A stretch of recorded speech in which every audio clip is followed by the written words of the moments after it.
It's the 24th of February, and our Navy's formidable class stealth frigate, RSS Tenacious, is being put through her final paces in the South China Sea to assess her operational readiness.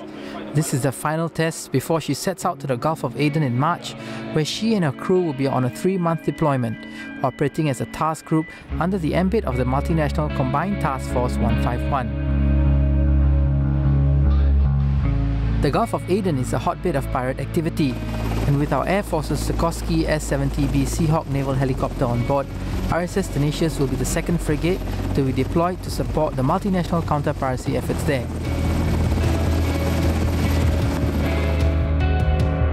This is also the 5th time our Navy is participating in such counter-piracy operations in the Gulf.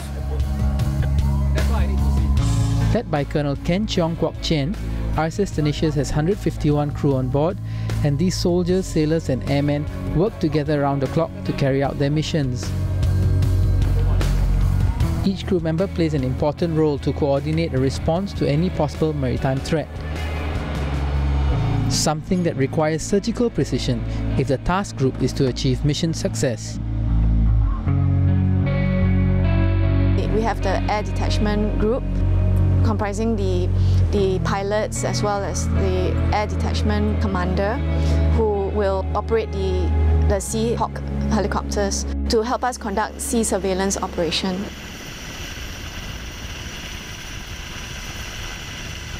The task group is also made up of ship security units that conduct boarding operations on suspected boats.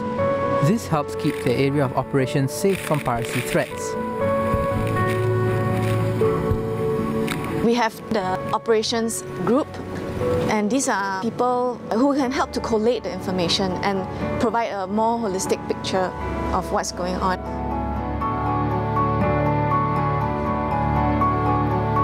Everything seems calm and normal until... Romeo 1, Romeo 2.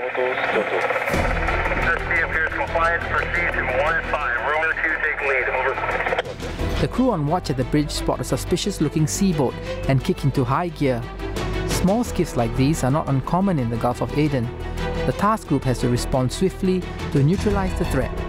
The ship has received some modifications to give it an edge in its operations. A new aft-side door has been attached to the frigate to allow crew quicker and better access to their seaboats.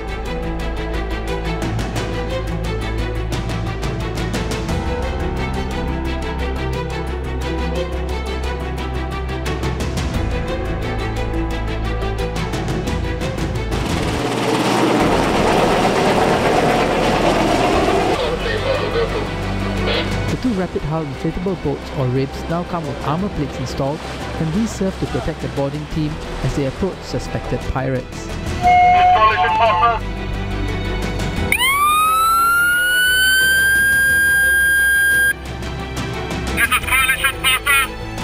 Put your hands up and move to the bow of the ship.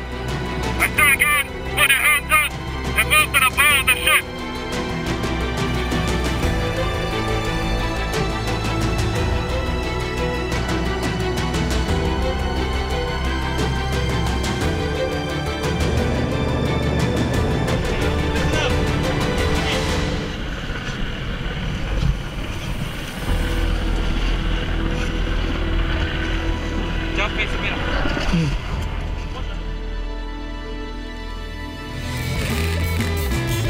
With the situation under control, the naval helicopter returns to the ship deck, but not without a little help from the flight deck marshaller. ME2 Armour's primary job is that of a communication system supervisor, but because of this deployment, he had to be cross-trained to take on the role of a flight deck marshaller. But he's not the only one.